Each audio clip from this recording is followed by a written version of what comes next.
मात्र 24 दिन बचे हैं। 2 मई को जब चुनाव परिणाम आएंगे तो 2 मई टीएमसी के लोग सुन रहे होंगे, कान खोल करके सुन लेंगे। अब गुंडागर्दी बंद कर दें, अन्यथा 2 मई के बाद ढूंढ ढूंढ करके निकाले जाओगे कानून के। 3 चरणों के चुनाव संपन्न हो चुके हैं। रुझान में भारतीय जनता पार्टी को भारी बहुमत की ओर आगे दिखाया जा रहा है। बहन बेटियों की स्कूल के इर्द गिर्द मंडराने वाले जो गुंडे हैं, इनके लिए एंटी रोमियो स्क्वाड वहां पर कार्य करके इनसे कायदे से निपटने का काम भी करेगा। जय श्री राम।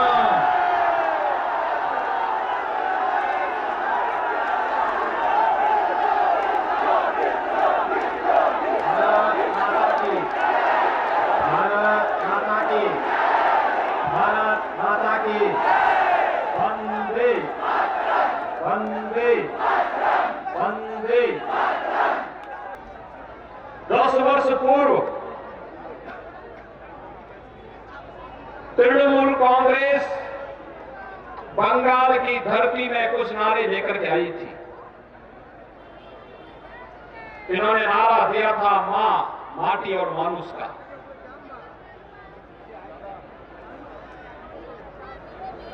ममता दीदी ने कुछ नारे दिए थे बंगाल को, मां, मानुष और माटी का। आज क्या हुआ इनका? हम यही पूछने के लिए आए हैं ममता दीदी से। बंगाल की बहन और बेटियां, बंगाल की माताएं अपने आप को सहाय और असुरक्षित क्यों महसूस कर रही हैं? ऐसी स्थिति क्यों बंगाल के अंदर पैदा हुई है? बंगाल की माटी जो वैज्ञानिक देने वाली है, आध्यात्मिक गुरुओं की लंबी श्रृंखला को पैदा करने वाली रही है, समाज सुधारकों की रही है, देश को एक नया संदेश देने वाली धरती रही है। आज वहां पे हताशा और निराशा क्यों है? जहां के नौजवानों ने देश की स्वाधीनता के लिए बढ़ चढ़ करके भाग लिया हो, वहां का नौजवान रोजी और रोजगार के लिए पलायन करने के लिए क्यों मजबूर है? हताश और निराश क्यों बैठा हुआ है?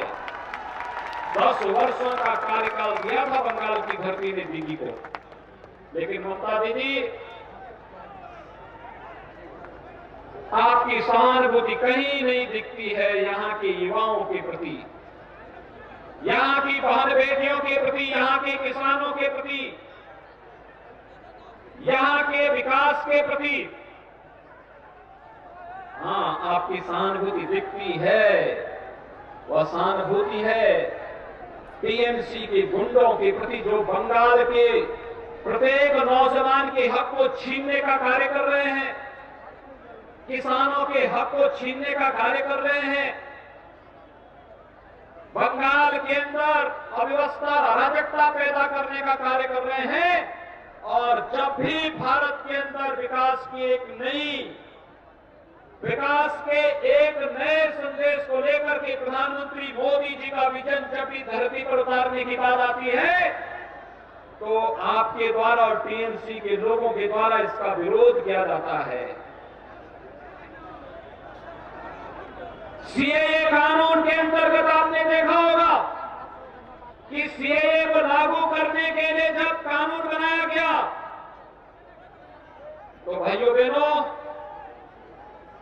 उस समय जो आंदोलन हुए थे, जो हिंसक वारदातें हुई थी, टीएमसी के लोग हिंसा को भड़काने वाले तत्वों का समर्थन कर रहे थे।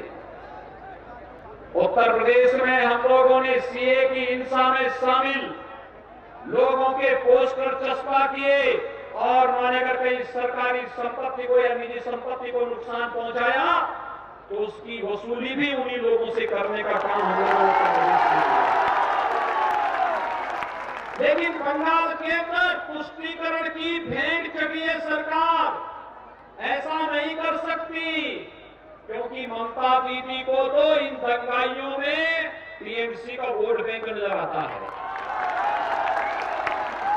हमने दंगाइयों में वोट बैंक नहीं देखा, हमने दंगाई को दंगाई माना और उसने जितनी संपत्ति का नुकसान किया उस संपत्ति की भरपाई उससे की। उसने नहीं की तो उसके पोस्टर लगाए और फिर उसकी संपत्ति को जब्त करके नीलाम करके उसकी भरपाई करने का काम भी किया।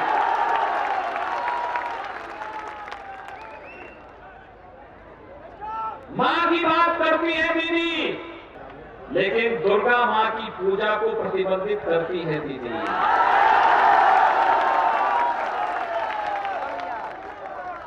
मां सरस्वती की पूजा को प्रतिबंधित करती है दीदी और गौ हत्या का समर्थन करती है दीदी। भाइयों बहनों, उत्तर प्रदेश में कोई गौ हत्या नहीं कर सकता और अगर करेगा तो जेल के अंदर जाएगा।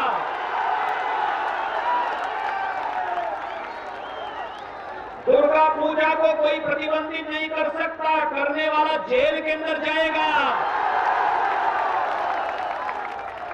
मां सरस्वती के पूजन को कोई प्रतिबंधित नहीं कर सकता, करेगा तो जेल। लेकिन मां की बात करने वाली, अपने को बंगाल की बेटी कहने वाली ममता दीदी दुर्गा पूजा को प्रतिबंधित करने का प्रयास करती है, मां सरस्वती की पूजा को प्रतिबंधित करने का प्रयास करती है और गौ हत्या का भी समर्थन करती है। माटी की बात करने वाली दीदी प्रधानमंत्री किसान सम्मान निधि का लाभ किसानों को नहीं देने देती है। बंगाल की माटी को भ्रष्टाचार का पर्याय बनाने का कार्य करती है दीदी। जितना पैसा मोदी जी विकास के लिए भेजते हैं, राज्य सरकार उस पैसे को या तो लगने नहीं देती है या टीएमसी के गुंडों में बंदर बांट कर देती है। जनता ठगी भी महसूस करती है। यहां का मानुष अपने आप को ठगा हुआ महसूस करता है और यही कारण है बंगाल के अंदर जहां कहीं भी हम जा रहे हैं एक ही अभिवादन का शब्द निकल रहा है और वह शब्द है जय श्री राम।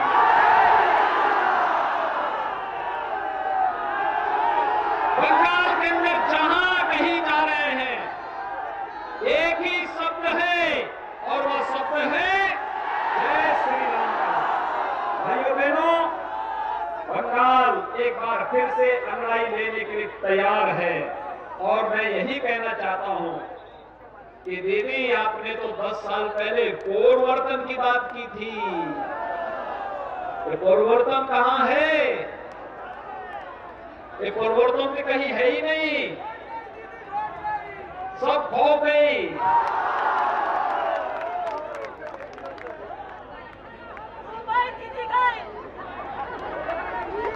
और भाइयों बहनों, यही कहने के लिए हम लोग आए हैं।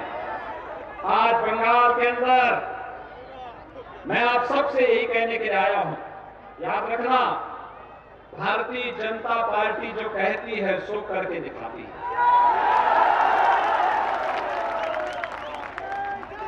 देखिए, उत्तर प्रदेश के अंदर, बंगाल के अंदर दीदी की सरकार 10 वर्षों से है। गरीब को मकान नहीं मिला, गरीब को स्वास्थ्य की सुविधा का लाभ नहीं मिला, गरीब को निःशुल्क राशन की सुविधा नहीं मिली, गरीब को कोई सुविधा नहीं मिल रही है, किसान को किसान सम्मान निधि भी नहीं मिला। उत्तर प्रदेश के अंदर मात्र 4 वर्ष से भारतीय जनता पार्टी की सरकार है। 4 वर्ष से, 4 वर्ष में 40 लाख गरीबों को प्रधानमंत्री आवास का सुविधा का लाभ मिला है। 1,57,00,000 गरीबों को एलपीजी का निःशुल्क सिलेंडर उपलब्ध हुआ है। 6 करोड़ गरीबों को आयुष्मान भारत में 5 लाख रुपए का स्वास्थ्य बीमा का कवर मिला है और भाइयों बहनों 14 करोड़ गरीबों को निःशुल्क राशन की सुविधा नेशनल पोर्टेबिलिटी के अंतर्गत उपलब्ध हो रही है।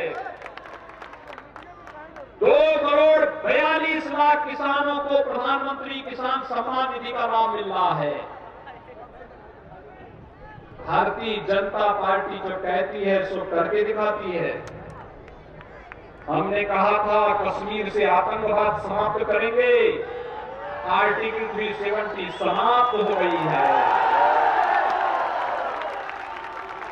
बंगाल का नौजवान, चापदानी का नौजवान आज जम्मू कश्मीर के अंदर जमीन खरीद सकता है। अधिकार प्रधानमंत्री मोदी जी ने और गृह मंत्री अमित शाह जी ने आपको दे दिया है।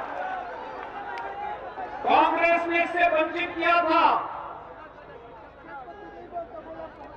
लेकिन मोदी जी ने अधिकार आपको दे दिया है। कांग्रेस, कम्युनिस्ट, टीएमसी सभी अयोध्या में राम मंदिर का विरोध करते थे। मोदी जी ने अयोध्या में राम मंदिर के निर्माण कार्य का शुभारंभ भी कर दिया है। अयोध्या में भव्य राम मंदिर का निर्माण हो रहा है। तो जो मैं कह रहा था, भाजपा जो कहती है सो करके दिखाती है। और मैं फिर कहने के लिए आया हूं, मात्र 24 दिन बचे हैं। 2 मई को जब चुनाव परिणाम आएंगे तो 2 मई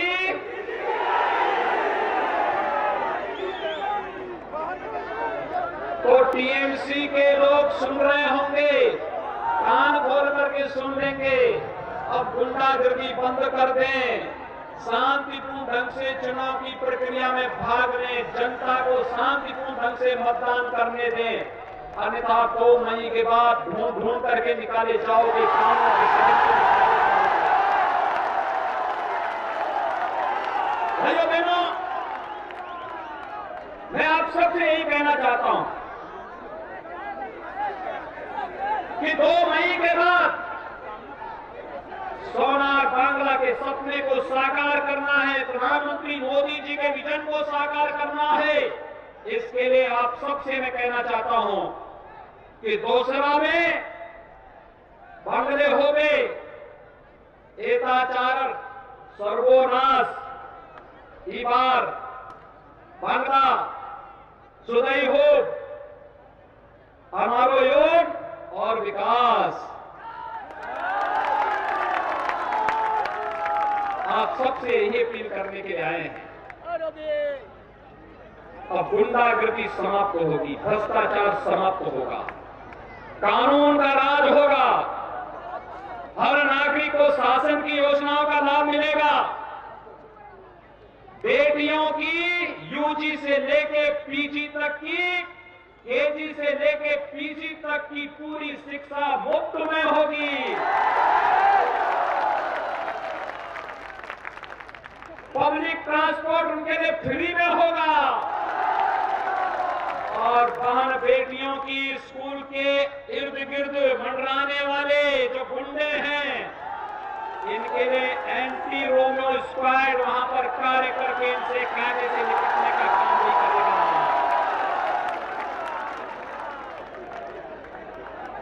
इन नौजवानों के लिए रोजगार और नौकरी की सुविधा बंगाल के अंदर ही होगी। बंगाल के नौजवानों में एक कुवत है कि वे बंगाल को फिर से सोनार बांग्ला बनाने के सपने को साकार कर सकते हैं। लेकिन टीएमसी, कांग्रेस और कम्युनिस्टों ने कभी भी इस ओर ध्यान नहीं दिया। भारतीय जनता पार्टी बंगाल के अंदर यहां के नौजवानों के लिए, यहां की महिलाओं के लिए, यहां के किसानों के लिए, यहां के गरीबों के लिए अपनी योजनाओं को लेकर के आई है। और उन योजनाओं को लेकर के भारतीय जनता पार्टी आज आपके पास आई है। और यही अपील करने के लिए आज मैं आपके बीच आया हूं कि भारतीय जनता पार्टी बंगाल को प्रधानमंत्री मोदी जी के विजन के अनुरूप सोनार बांग्ला के सपने को साकार करने के लिए आज आपके बीच में है। 3 चरणों के चुनाव संपन्न हो चुके हैं। रुझान में भारतीय जनता पार्टी को भारी बहुमत की ओर आगे दिखाया जा रहा है। भाइयों बहनों, अगले 5 चरणों के चुनाव के लिए आप सभी तैयार होइए। एक एक वोट कमल के चुनाव चिन्ह पर भारतीय जनता पार्टी के प्रत्याशी के पक्ष में जाना चाहिए और श्री दिलीप सिंह को चापदानी विधानसभा क्षेत्र से भारतीय जनता पार्टी ने सिलेक्ट प्रत्याशी बनाया है। वे युवा हैं, जुझारू हैं, कार्यकर्ताओं की टीम को साथ लेकर के कार्य करने का जज्बा रखते हैं।